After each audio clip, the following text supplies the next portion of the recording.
Please ভাইয়া, এভাবে বলো না। কারো কিছু হবে না ইনশাল্লাহ। কত শত স্বপ্ন পূরণ করা বাকি। প্রাপ্তির খাতা যে এখনও শূন্য। জীবনে সফলতা, প্রেম, বিয়ে কিছুই তো হলো না। এ জীবনে কি পেলাম আমি? আমার কতদিনের ইচ্ছে মামা ডাক শোনার, সেই ইচ্ছেটাও তো কেউ পূরণ করছে না। তানবীরের কথা শুনে আবির শুকনো মুখে বিষম খেল। রাকিব তাড়াতাড়ি পানির গ্লাস এগিয়ে দিচ্ছে। কোনো রকমে একটু পানি খেয়ে গ্লাসটা টেবিলে রাখতে রাখতেই আবির বলল, তোর বোনের সাথে প্ল্যানিংটা তাহলে খুব শীঘ্রই করতে হচ্ছে। আবিরের কথা শুনে তানবীর পুরাই বেকুব হয়ে গেছে। আবিরের সিরিয়াস মুড ঠিক করতেই তানবীর মজা করছিল। আবির যে এমন কথা বলবে এটা সে ভাবতেও পারেনি।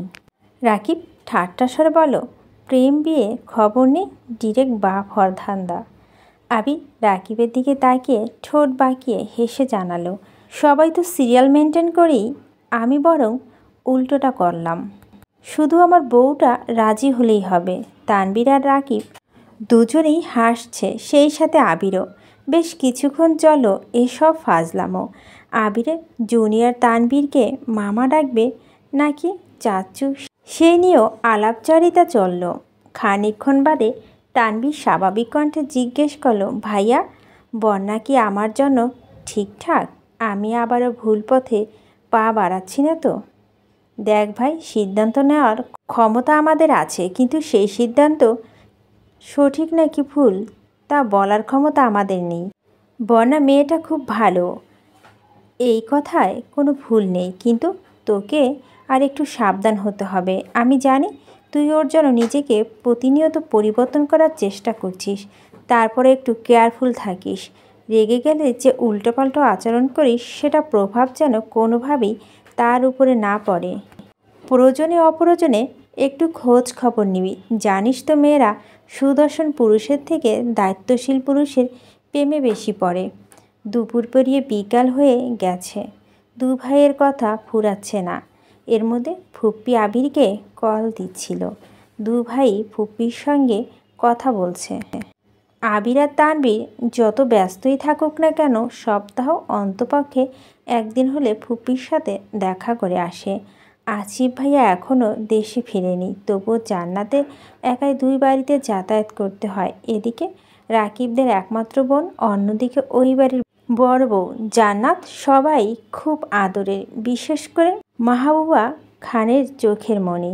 শাশুড়ি সর্বক্ষণ বৌমাকে চোখে হারায়। বিকেলে খাওয়া দাওয়া করার সময় তানবীর কৌতূহল নিয়ে প্রশ্ন করলো, ভাইয়া, একটা কথা জিজ্ঞেস করি? কি কথা? 3 দিন তুমি কোথায় ছিলে? তোকে নিয়ে যাবনে, নিজে দেখে আসিস কোথায় ছিলাম। আচ্ছা। অফিসের কাজ শেষ করা পর্যন্ত তানবীর অফিসেই ছিল। যতটুকু পেরেছে নিজে হেল্প করেছে। অফিস শেষে রাকিব সহ তানবীর আর আবির ঘুরতে বেরিয়েছে। সেখানে থেকে বাসা ফিরেছে প্রায় 8টার দিকে। মেঘ সোফায় বসে টিভি দেখছিল। আবির পকেট থেকে একটা কিটক্যাট চকলেট বের করে সোফার সামনে রাখা টি টেবিল ঠিক মেঘের সামনে রাখলো। মেঘ চকলেটের দিকে তাকিয়ে রাগী স্বরে বলল, আমি খাবো না চকলেট। আবিরের ভারী কণ্ঠে জবাব, না খেলে ফেলে দে। মেঘ সঙ্গে সঙ্গে চকলেটটা হাতে নিয়ে ছুঁড়ে ফেলে দিয়েছে। আবির তীক্ষ্ণ দৃষ্টিতে খানিক চেয়ে রইল, পরক্ষণে নিজের রুমের দিকে চলে যাচ্ছে।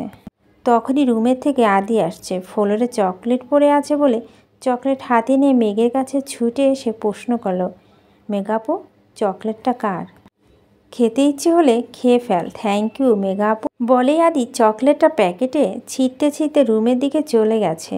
আবির উপর থেকে সেটা দেখে নিজের রুমে ঢুকে গেছে। মেঘ অত্যন্ত জেদি একটা মেয়ে, যা বলবে তাই করবে। কোনো কিছু খাবে না বললে দুনিয়া উল্টে গেলেও খাবে না। আবার কোনো জিনিস লাগবে মানে লাগবেই। মালা প্রতি তার রাগ অনেক দিন যাবৎ। ওই দিন রাতে কল দেওয়ার পর থেকে সেই রাগ এখন কন্ট্রোলহীন হয়ে গেছে। রাত 12টার পর কোনো মেয়ের কারণ ছাড়াই কোনো ছেলেকে কল দেয় না। যদি এমনটা হয় যে আবির মালাকে পছন্দ করে না, এমনকি তার হাতে আশিকের নামটাও আবির ভাই লিখিয়ে দিয়েছেন, তবে কেন মালা আবার আবিরকে কল দেবে? আর আবিরই বা কেন মালাকে ব্লক করছে না? মূলত এই জিদেই মেঘ এমন আচরণ করছে। 9:30 নাগাদ তানবীর বন্যার নাম্বারে কল দিয়েছে। দুবারের বেলায় কলটা রিসিভ হলো। বন্যা সঙ্গে সঙ্গে সালাম দিয়েছে। তানবীর সালামের উত্তর দিয়ে কিছুটা রেগে প্রশ্ন করল, তোমার চোখে কি কোনো সমস্যা আছে? কই না তো, কেন? তোমাকে কয়েক ঘন্টা আগে ফ্রেন্ড রিকোয়েস্ট পাঠিয়েছি, দেখোনি নাকি অ্যাকসেপ্ট করার প্রয়োজন মনে করনি? বন্যা তৎক্ষণাৎ ফোন কেটে দিয়েছে। আরও 2 ঘন্টা আগে দেখেছে তানবীর রিকোয়েস্ট পাঠিয়েছে, এমনকি তানবীরের আইডি ঘুরেও দেখেছে। বন্যা ইচ্ছে করেই অ্যাকসেপ্ট করেনি। এমনিতে যেভাবে শাসন করে, সেখানে ফ্রেন্ড লিস্টে অ্যাড করলে সব কিছুতে নজরদারি করবে এই ভয়ে অ্যাকসেপ্ট করেনি। কিন্তু এভাবে কল দেওয়ায় বন্যা তাড়াতাড়ি গিয়ে অ্যাকসেপ্ট করে দিয়েছে। কিছুক্ষণ পর তানবীর আবার কল করেছে। কল রিসিভ করতে বন্যা এখন হাত কাঁপছে, ভয়ে ভয়ে রিসিভ করছে। তানবীর এবার স্বাভাবিক কণ্ঠে বলল, কল কেটেছ কেন? অ্যাকসেপ্ট করছি। ওকে, কোথায় আছো? নানু বাড়িতে। তোমার নানু কেমন আছে? এখন কিছুটা সুস্থ, দোয়া করবেন। ফি আনায়েন আল্লাহ। রাতে খেয়েছ? জি আপনি? হ্যাঁ। আচ্ছা রাখি এখন। এই শোনো। জি ভাইয়া। আবার ভাইয়া? সরি। মুখ ফসকে বেরিয়ে গেছে। বলুন। আই অ্যাম সরি, দুপুরে তোমার সাথে রাগ দেখানোটা একেবারেই উচিত হয়নি। কিছু মনে করো না প্লিজ, মেজাজ একটু গরম ছিল। বন্যার অক্ষি যুগল প্রশস্ত হয়ে গেছে। হা হয়ে রুমের দেওয়ালে চেয়ে আছে। স্বয়ং তানবীর খান তাকে সরি বলছে, এটা ভাবা যায়? ছোট থেকে আবির আর বন্যা তানবীরের কম ধমক খায়নি। সেসব এখন অতীত। স্কুল কলেজের গণ্ডি পেরিয়ে দুজনে এখন ভার্সিটির স্টুডেন্ট। মেঘ আর বন্যা আচরণ যেমন পরিবর্তন এসেছে, তেমন তানবীরের আচরণে অনেক পরিবর্তন এসেছে। তবে আজকে সরি বলাটা বন্যার কাছে অকল্পনীয় বিষয়। তানবীরের সঙ্গে কথা শেষ করেই মেঘকে কল দিয়েছে। বন্যা, জানিস তোর ভাই আমাকে ফ্রেন্ড রিকোয়েস্ট পাঠিয়েছে, আবার দুপুরের আচরণের জন্য সরি বলেছে।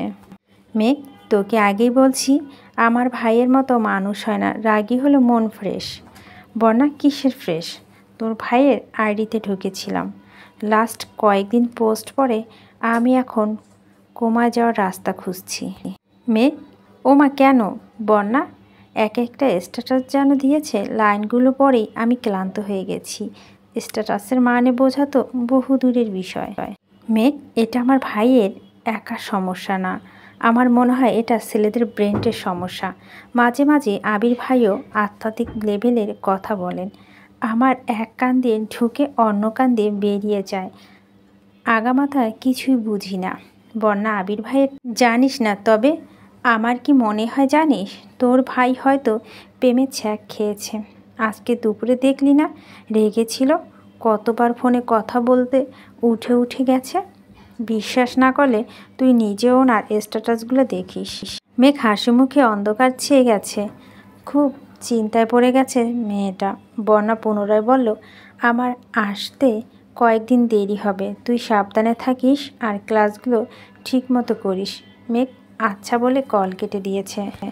তার মাথায় বন্যা বলা কথাটা ঘুরছে। সঙ্গে সঙ্গে ফেসবুকে ঢুকে তানবীরের আইডি চেক করলো। বেশ কয়েকটা পোস্টে আবির ভাই আর রাকিব ভাইয়ের কমেন্টসে আসছে।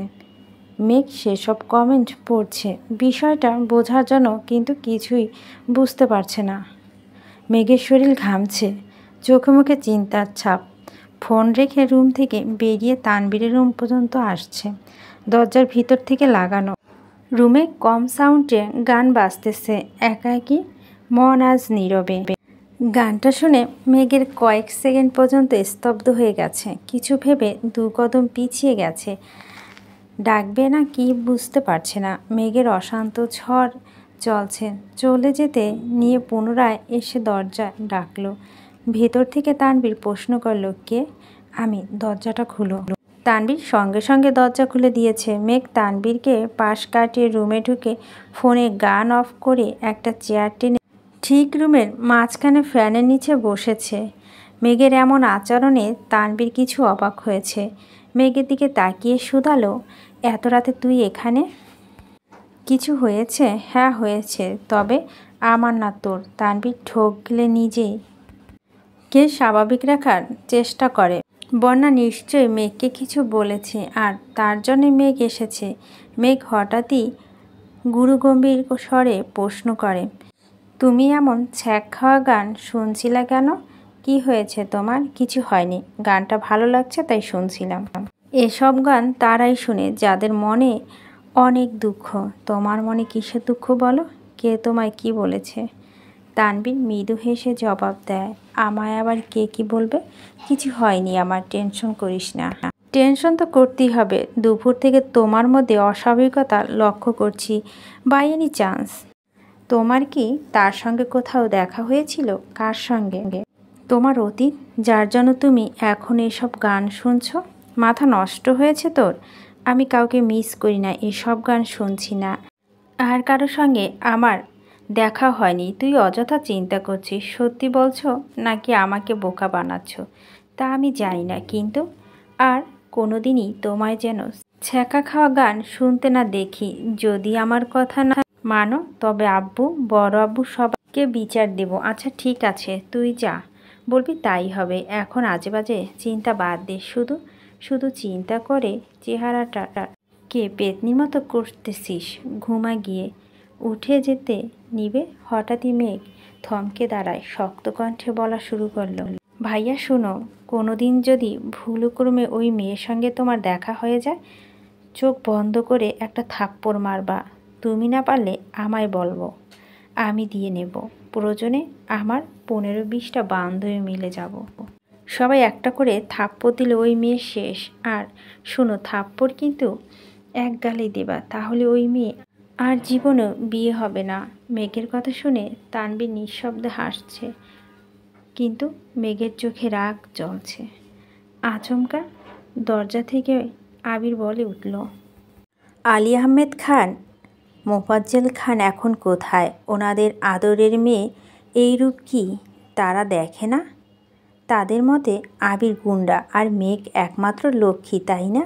আমিও ভিডিও করে রেখেছি, আরেকদিন আমায় কিছু বললে আমিও দেখিয়ে দিব তাদের লক্ষ্মী মেয়ে কোন লেভেলের গুন্ডি। মেঘ চোখ গোল গোল করে আবিরের দিকে তাকিয়ে আছে। আবির মিটিমিটি হাসছে। মেঘ গাল ফুরিয়ে শ্বাস ছেড়ে রাগী স্বরে বলল, ডিলিট করুন ভিডিও, আগে 1 কাপ কপি করে নিয়ে আয়, তারপর ভেবে দেখব। আমি কপি করতে পারি না।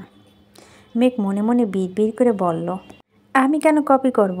রাত 12টা পার হয়ে যার সাথে কথা বলবেন তাকে বলতে পারেন না? আবির কোমল কণ্ঠে বলল, পারি না বললেই কিভাবে হবে? শিখতে হবে তো, আমি শিখিয়ে দিচ্ছি, বানিয়ে নিয়ে আয়। মেঘের ইচ্ছে না থাকা সত্ত্বেও কপি বানাতে যাচ্ছে। আবির পুনরায় ডেকে বলল, সাবধানে, হাত পুড়িয়েন না আবার। আবির তানভীরের সাথে 2 মিনিট কথা বলে দ্রুত নিচে আসছে। মেঘ ততক্ষণে গ্যাসে পানি গরম দিয়েছে মাত্র। আবির রান্নাঘরে এসে শান্ত কণ্ঠে বলল, যা, আমি করতেছি। আপনি যদি করবেন তবে আমায় পাঠিয়েছেন কেন? তোকে কিছু বললে তো ভয় লাগে, যদি হাত পা পুড়িয়ে ফেলিস তাহলে তো জীবনের জন্য আমায় কফি খাওয়া বন্ধ হয়ে যাবে। এখন ভিডিওটা ডিলিট করুন। ভিডিও করিনি। ডিলিট কি করব? মানে আপনি আমার সাথে ফাজলামো করছেন? জি ম্যাম। মেঘ রাগে আবিরের মুখের পানে চেয়ে আছে। আবির মুচকি হেসে শুধালো, রাগ করছেন? মেঘ রাগে ফুঁসছে। আবির পুনরায় বলল, রাগটা কি একটু কমানো যায় না? মেঘের রাগ দ্বিগুণ বেড়ে গেছে। রাগে গজগজ করতে করতে বলে, আমার রাগে কার কি যায় আসে? আবির নরম স্বরে বলল, সরি। মেঘ ভেংসি কেটে চলে যেতে নিলে আবির ডেকে বলে, কাল বিকেলে রেডি থাকিস, একটা জায়গায় নিয়ে যাব। আমি যাব না। কেন? আমার কোথাও যাওয়ার মুড নেই, তাও আবার আপনার সাথে। ঠিক আছে, আমার সাথে না গেলে তানভীরের সঙ্গে যাস। কারোর সাথে যাব না। না গেলে কিন্তু স্পেশাল কিছু মিস করবি। মিস যদি নাই করতে চাস তাহলে কালকের জন্য রাগটা পাশের বাড়িতে রেখে তানভীরের সঙ্গে চলে যাস। আমি যাব না মানে যাবই না। মেঘ রাগে কটমটো করতে করতে চলে যাচ্ছে। আবির পিছন থেকে আবারও ডেকে বলেন, ভেবে দেখিস রাগটা পাশের বাড়িতে রাখা যায় কি না। মেঘ আর পিছন ফিরে তাকায়নি, বিড়বিড় করতে বকতে বকতে রুমে চলে গেল। সকাল থেকে আবির আর তানভীর বাসায় নেই, অফিসের 3 দিন ছুটিতে। কিন্তু দু ভাই ভোরবেলা না খেয়ে বেরিয়ে পড়েছে। তানভীর ঠিক 2টোর সময় বাসায় ফিরেছে। 1 থেকে 1.5 ঘন্টা মেঘকে বুঝিয়েছে, রিকোয়েস্ট করেছে রেডি হওয়ার জন্য, কিন্তু যেদি মেঘে যাবে না মানে যাবেই না। আবিরের প্রতি ক্ষোভ কমেছে না তার। আবির ভাইকে দেখলে একটু একটু প্রেমাভূত জাগলেও তানভীরের কথা মনে পড়তেই সব ভুলে যায়। তানভীর ভাইয়ের মতো তার জীবনটা না এমন হয়। মালার সাথে যদি আবির ভাইয়ের সত্যি কিছু থেকে থাকে, তবে তাকেও তার ভাইয়ের মতো ছ্যাঁকা খাওয়া গান শুনে জীবন কাটাতে হবে। এসব ভেবে মাথা ব্যথা শুরু হয়ে যায়। মেঘকে বোঝাতে ব্যর্থ হয়ে তানভীর 4টার দিকে আবার বেরিয়ে পড়ে। আলী আহমেদ খান আর মোফাজ্জল খান সন্ধ্যায় সোফায় বসে চা খাচ্ছে আর গল্প করছিলেন। সেই সকালে আবির আর তানভীর বেরিয়েছিলেন। তানভীর 2 ঘন্টার জন্য বাসায় ফিরলেন। আবিরের সারাদিনও ফেরেনি। বিষয়টা 2 ভাইয়েরই নজরে পড়েছে। আবিরের আম্মুকে জিজ্ঞেস করেছে, উনিও জানে না। সারাদিনে আবিরের সাথে কথা হয়নি। আলী আহমেদ খান নিজেই 2বার কল দিয়েছেন, নো রেসপন্স। আবিরের সঙ্গে বাবা চাচাদের দূরত্ব দিন দিন বেড়েই চলছে। আবির টাইম মতো অফিসে যায়, নিজের কাজ ঠিকঠাক মতো করে, সেই সাথে বাবা চাচার কাজও একা হাতে সামলায়। কাজের বাইরে 10 মিনিটের জন্য ওনাদের সাথে বসে না। 1 কাপ চা পর্যন্ত খায় না। প্রয়োজনের বাহিরে কোনো কথা বলে না। অথচ একটা সময় পর্যন্ত আবির যা করত সব আব্বু চাচুকে জানিয়ে করত। বাহিরে থাকাকালীন ও রেগুলার আব্বু চাচুর সঙ্গে কথা হতো। গত 1.5 বছর ছেলের এত পরিবর্তন মেনে নিতে পারছে না আবিরের আব্বু।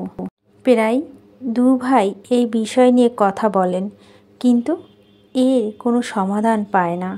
রাত 9টার দিকে আবির কয়েক বক্স মিষ্টি নিয়ে বাসায় আসে।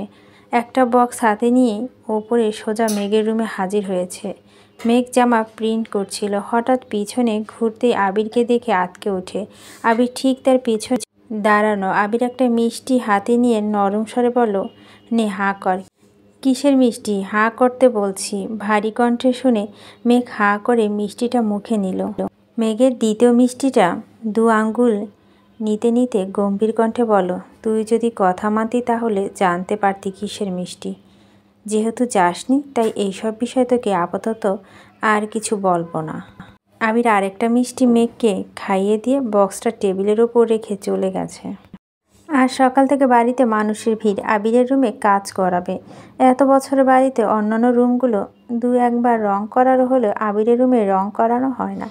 অনেক বছর যাবৎ। রং করলে ছেলের স্মৃতি মুছে যাবে বলে মালিহা খানের কড়া নির্দেশ ছিল, আবিরের রুমে কোনো রকম কাজ করানো হবে না। আবির ফিরেছে অনেক দিন, তবুও রং করায়নি। মায়ের অনুমতি নিয়ে রুমে কাজ করাচ্ছে। পুরাতন কিছু জিনিসপত্র সরিয়ে নতুন জিনিস আনা হচ্ছে। রুমে এসি লাগানো হচ্ছে। দুপুরবেলায় মেঘ হঠাৎই কী যেন মনে করে আবিরের রুমে আসছে। রুম সম্পূর্ণ অগোছালো, পা ফেলার অবস্থা নেই। দেওয়ালে সাদা রং করা হচ্ছে, এরপর অন্য রং দেওয়া হবে। মেঘ আহ্লাদি কণ্ঠে ডাক, আবির ভাই।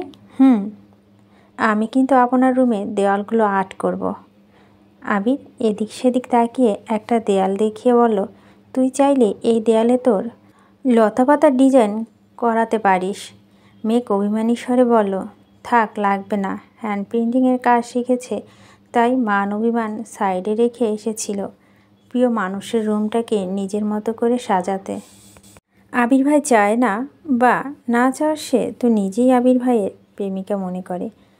সেই অধিকারবোধ নিয়ে এসেছিল, কিন্তু আবির ভাই এটা দেওয়ালে রং করার অনুমতি দেওয়া তার বড্ড অভিমান হয়েছে। আবিরের বিরক্তকর কণ্ঠে বলল, রং না করলে বলছিস কেন? আর বলছিস কেন আমার রুম? আমি ডেকে আনছিলাম তোকে? যা এখান থেকে। আগামী 7 দিনে তোর আমার রুমে আসার সম্পূর্ণ নিষেধ। যদি ভুলেও আমার রুমে আসার চেষ্টা করিস তাহলে তোর খবর আছে। রুমে কয়েকজনে মিলে রং করছিল। সবার সামনে এভাবে কথা বলায় মেঘ খুব অপমানিত হয়েছে। কাঁদতে কাঁদতে বলে, আপনার রুমে আসছি বলে কি মহাভারত অশুদ্ধ হয়ে গেছে? হ্যাঁ হয়েছে। একদম কাঁদবি না, যা এখান থেকে। মেঘ কাঁদতে কাঁদতে বেরিয়ে যেতে নিল, কিসের সঙ্গে হোঁচট খেয়ে পড়তে নিল। নিজেকে সামলাতে এক হাত দরজা আর এক হাত সদ্য রং করা দেওয়ালে রেখে কোনো রকম পড়ে যাওয়া হাত থেকে বেঁচেছে। স্বাভাবিক হয়ে মেঘ পিছনে ফিরে তাকিয়েছে। আবির যেন দেখে না দেখার ভান করে আছে। এটা জলজন্ত মানুষ পড়ে যেতে নিচ্ছিল, অথচ তার ধরার কোনো চেষ্টা নেই। ঠিক আছে কি না জিজ্ঞেস করার কোনো প্রয়োজন বোধ করছে না। এমন আবির ভাইকে মেঘ কখনোই চায়নি। আবির ভাইয়ের অ্যাটিটিউড যে বেশি ওনার যত্ন প্রেমের পড়ছিল মেঘ। সেই মানুষটা এত পরিবর্তন হয়ে গেছে ভেবেই মেঘ অবাক হয়ে যাচ্ছে। মাথা নিচু করে রুম থেকে বেরিয়ে গেছে। 5 মিনিটের মধ্যে রুমে সাদা রং করা শেষ হয়ে গেছে।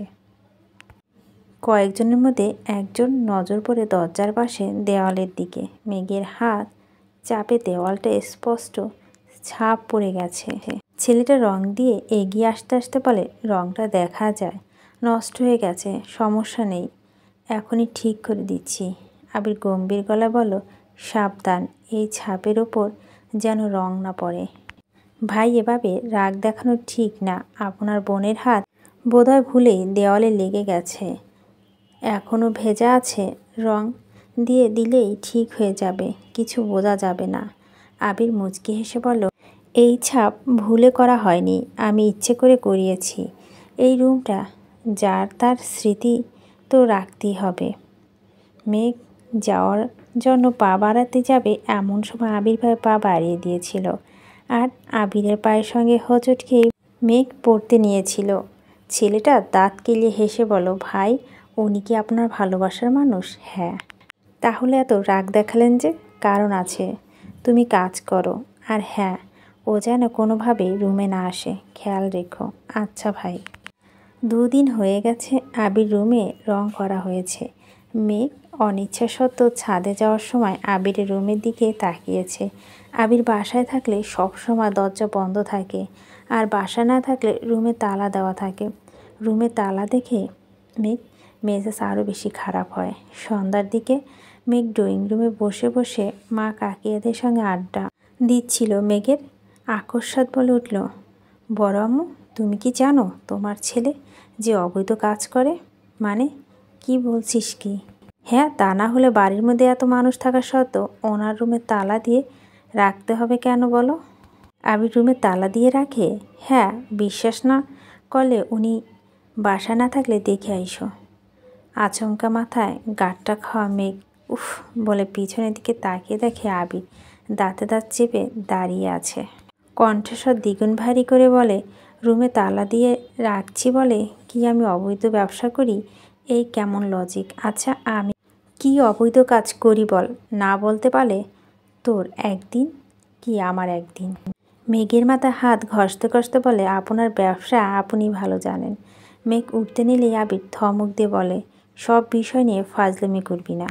তোদের যন্ত্রণা রুমে তালা দিয়ে রেখেছিলাম, আর রুমে অনেক গুরুত্বপূর্ণ কাগজপত্র আছে, যার মধ্যে একটা কাগজ হারালে সেটাকে খুঁজে বের করা জীবনে সম্ভব না।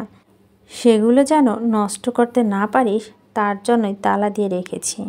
মেঘ মাথা নিচু করে চেয়ারে বসে আছে। ইদানিং আবির ভাইয়ের সাথে ঝামেলা একটু বেশি হচ্ছে। মজা করে কিছু বলল আবির ভাই কেমন যেন সিরিয়াস হয়ে যায়। আবিরের 1 কাপ কফি হাতে নিয়ে সোফায় গিয়ে বসছে, ল্যাপটপে কাজ করছে। মেঘ কিছুক্ষণ বসে থেকে রুমে চলে যাচ্ছে। সিঁড়ি দিয়ে ওঠার পথে হঠাৎ নজর পড়ে ল্যাপটপের পাশে রাখা আবিরের ফোনের দিকে। ফোনের একটার পর একটা কল আসছে। আবিরের সেদিকে কোনো নজর নেই, মনোযোগ দিয়ে কাজ করছে আর কফি খাচ্ছে। মেঘ 3টা সিঁড়ি নিচে নেমে দেখার চেষ্টা করছে কার কল আসছে। সূক্ষ্ম দৃষ্টিতে তাকিয়ে কোনো রকম শিওর হলো কলগুলো মালা আপু নাম্বার থেকে আসছে। মেঘের মেজাজ খারাপ হতে 2 সেকেন্ড সময় লাগলো না। আবির ভাইয়ের সঙ্গে সম্পর্কের অবনতি মূলত এই মালা আপু। মেঘ রাতে গজগজ করে নিজের রুমে চলে গেল, কিন্তু রুমে স্থির হতে পারছে না। একবার রুমের ব্যালকনিতে আছে, আর একবার শুতেছে। রুম থেকে বেরিয়ে সিঁড়ি পর্যন্ত এসে আবার রুমে চলে যাচ্ছে। কি করবে না করবে বুঝতে পারছে না। একবার রুম থেকে বেরিয়ে ব্যালকনিতে আসতেই নিচে নজর পড়ে সোফায় আবির ভাই নেই, ল্যাপটপ ফোন এমনিতেই পড়ে আছে। রান্নাঘরেও কেউ নেই। মেঘ দ্রুত সিঁড়ি দিয়ে নেমে আসছে। ফোনের লক খোলা দেখে তাড়াতাড়ি করে কল লিস্ট ঢুকতে মালা আপুর নাম্বার থেকে মোট 35টা মিস কল এসেছে। তখনই ফোনে একটা মেসেজ আসে। মেঘ মেসেজ চাপ দিতেই মালার নাম্বার থেকে আসা শত শত মেসেজ চোখের সামনে ভেসে ওঠে। যত ধরনের আবেগী প্রেমময় কথা আছে সবই বলেছে। এত মেসেজ পড়ার সময় নেই। লুকিয়ে আবিরের ফোন দেখছে, এই ভয়ে হাত কাঁপছে। আগে কয়েকবার আবিরের ফোন ধরতে নিষেধ করেছিল, তারপর মেঘ কোনো ফোন ধরেছে। কয়েকটা মেসেজের উপরে হঠাৎই আবিরের দেওয়া একটা মেসেজ চোখে পড়ে। মেসেজটাকে লেখা ছিল, তোকে আর কিভাবে বলবো, আমাকে বিরক্ত করা বন্ধ করবি বল। বহুবার বলেছি আমি সিঙ্গেল না। যদি মনে করিস ঘন্টা 100 মেসেজ কলে আমি গার্লফ্রেন্ডের সঙ্গে ব্রেকআপ করে তোর সঙ্গে রিলেশনে যাব, তাহলে তুই বোকার স্বর্গে বাস করছিস। কারণ আমার এমন কোনো সুযোগ নেই। এখন পর্যন্ত কাউকে বলিনি। তোকে প্রথম বলছি আমি বিবাহিত। বাসার কেউ জানে না যে আমি বিয়ে করেছি, বিদেশে বউ। সহসা আবির মেঘের হাত থেকে ফোন কেড়ে নেয়। অগ্নিদৃষ্টিতে চেয়ে রাগান্বিত কণ্ঠে বলে, কতবার বলছি আমার ফোনে হাত দিবি না, কোন সাহসে ধরেছিস। মেঘ ঢোক গিলছে, কান্না যেন ভিতর থেকে উপড়ে পড়ছে চাইছে। অবিরত হেঁচকিয়ে উঠছে। কাঁদো কাঁদো কণ্ঠে শুধালো, আবির ভাই আপনি বিবাহিত? হ্যাঁ, বিদেশে বউ রেখে আসছি, কিছুদিন পর চলে যাব। হয়েছে শান্তি? আবারও প্রশ্ন করে, আপনি সত্যি বিবাহিত? আমার একটা বাচ্চাও আছে। এখন যা এখান থেকে। বাচ্চার কথা শুনে মেঘের হেঁচকি থেমে গেছে, সেই সাথে নিঃশ্বাস আটকে গেছে গলায়। নিজের চোখে আর কান কোনো কিছুই বিশ্বাস করতে পারছে না। আঁখি জোড়া পানি টইটুম্বুর হয়ে আসছে, শুধু উপদে পড়ার আক্ষেপ। মেঘ দ্বিতীয়বারের মতো বলে, আপনি সত্যি সত্যি বিবাহিত? আর একটা কথা বলে এমন থাপ্পড় দিব 7 দিন অজ্ঞান হয়ে পড়ে থাকবি। যা এখান থেকে। মেঘ স্তব্ধ হয়ে গেল। এক দৃষ্টিতে চেয়ে আছে আবিরের মুখের পানে। চোখে পানি জমা জন্য চোখে ঝাপসা দেখছে। আবির আবারও ধমক দেয়, যা এখান থেকে। মেঘ সঙ্গে সঙ্গে চলে গেছে। মেঘের সারা রাত নির্ঘুম কেটেছে। ছটফট করতে করতে রাত পার করেছে। কাঁদতে কাঁদতে চোখ মুখ ফুলে একাকার অবস্থা করে ফেলেছে। সকালে কোনো মনে হালকা নাস্তা করেই ভার্সিটিতে চলে গেছে। এই বাড়িতে এখন মেঘের দম বন্ধ হয়ে আসছে। একটা ক্লাস কোনো মতো করতেছে। ক্লাসও বিরক্ত লাগছে, তাই মাঠে ছিল মিনহাজ, তামিম, মিষ্টি, সাদিয়া। ক্লাস শেষ করে মেঘের কাছে এসে বসেছে। বন্যা এখনও নানু বাড়ি থেকে ফেরেনি, তাই অসহায় মেঘের কষ্ট শেয়ার করার মতো কেউ নেই। মেঘের চোখ মুখ ফোলা দেখে মিনহাজ, সাদিয়া, মিষ্টি বারবার জিজ্ঞেস করছে কি হয়েছে বলার জন্য, কিন্তু মেঘ কিছু বলছে না।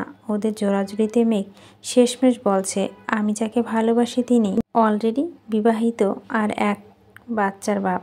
সাদিয়া মিষ্টি দুজনে আর্তনা করে উঠল। মিনহাজ মনে মনে খুব খুশি হয়েছে। এ যেন মেঘ না চাইতেই জল। ওদের জোড়াজুড়িতে মেঘ কয়েকদিনে ঘটে যাওয়া বিস্তারিত ঘটনা বলতেছে ওদের মধ্যে। মিষ্টির খুব তেড়া। মিষ্টি কপাল গুটিয়ে বলা শুরু করলো, এত কিছুর পরও তুই বাড়িতে আছিস কেন? আমি হলে তো কবে বাড়ি থেকে চলে আসতাম। চোখের সামনে প্রিয় মানুষ অপ্রিয় হওয়ার চেয়ে চোখে আড়াল যা খুশি করতে থাকুক। এই যে তোর এত কষ্ট, খারাপ লাগা, সব কিছুই দূর থাকলে দেখবি সব ভুলে গেছিস। তুই এক কাজ কর, তুই হোস্টেলে সিট নিয়ে নে, আমাদের সঙ্গে হোস্টেলে থাকবি।